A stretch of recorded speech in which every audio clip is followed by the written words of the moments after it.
Everyone's talking about how Meghan Markle didn't get an invite to the private funeral in Rome.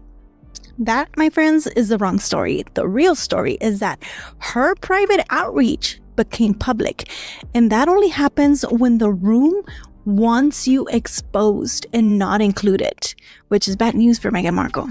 Meghan Markle crashed Valentino Garavani's funeral in Rome uninvited, with entourage and big camera crew to film for her image rehab. Security booted her fast. No respect for the dead. They have no idea where this came from. And as I told you and your producers... I bet it came from Meghan's team. I bet you anything it came from Meghan's team. Come on. Absolutely. Meghan Markle is in California with her wanting to be in the UK husband, trying to get back to the UK. But what is so alarming to me is how Meghan continues to want to create these ripples in these other areas and parts of the world as she did a few days ago. It's hard to tell you why I cannot stand Meghan Markle so much. After all, there are a lot of know-nothing, attention-seeking former actresses in this world. Part of it is because I do love the UK so much, and I think we effectively exported our worst cultural asset to hurt their royal family. And the other part of it, though, is the way that the media has always lapped up her obviously false claims and fed into her delusions of grandeur, which culminated in her and her husband, Prince Harry. Everyone keeps saying Meghan Markle didn't get an invitation to Valentino Garavani's funeral in Rome, but that's not actually the real story. According to multiple reports and online commentators, the real issue is far more damaging. It's that her alleged private outreach didn't stay private. And in elite circles, that only happens when the room wants you exposed, not included. When silence breaks, it's intentional. And that's why this moment matters more than people realize. Valentino wasn't just a fashion designer. He was a gatekeeper of legacy power. His world wasn't built on influencers, cameras, or visibility. It was built on discretion. When someone like Valentino passes, funerals aren't social events. They're sacred ground. Attendance isn't about who wants to be there. It's about who belongs there.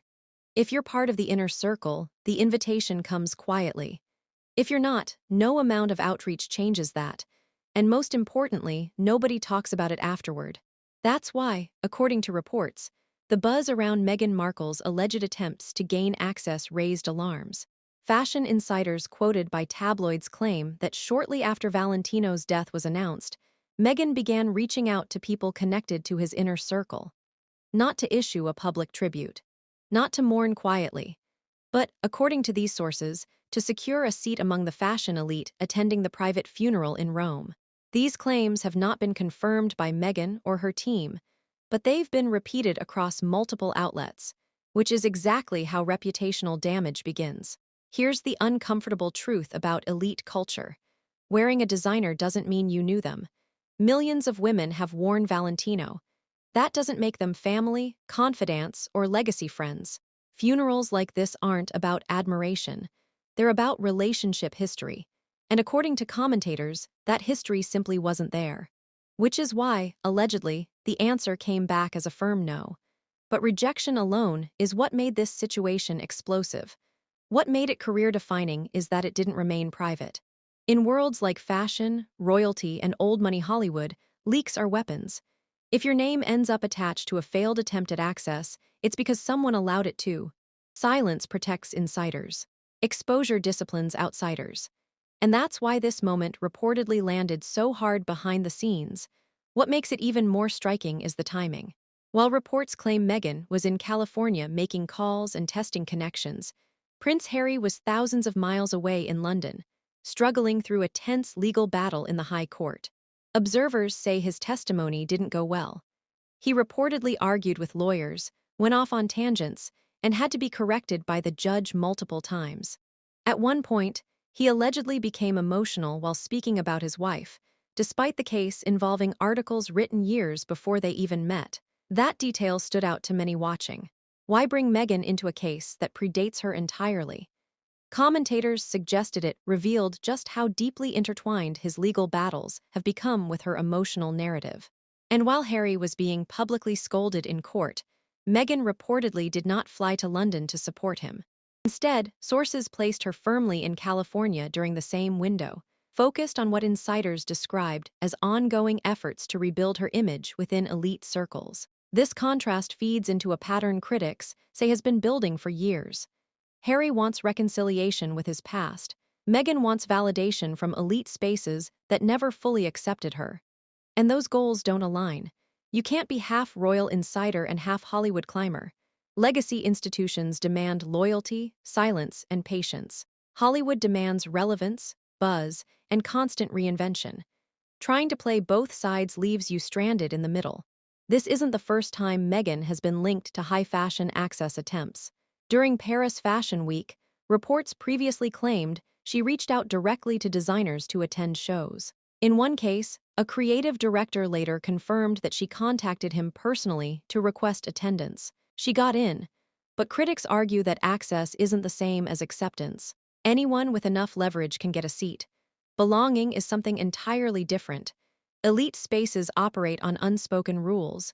You don't ask to attend funerals. You don't bring cameras. You don't turn grief into optics. And according to commentators, this alleged funeral outreach crossed a line that fashion insiders take very seriously. That's why some say the rejection wasn't just about Meghan. It was about protecting the sanctity of the space itself. Royal biographer Tom Bower has been warning about this exact scenario for years. In his book Revenge, he described Meghan as transactional rather than relational, someone who seeks proximity to power without understanding the cost of entry. At the time, many dismissed him as hostile or biased.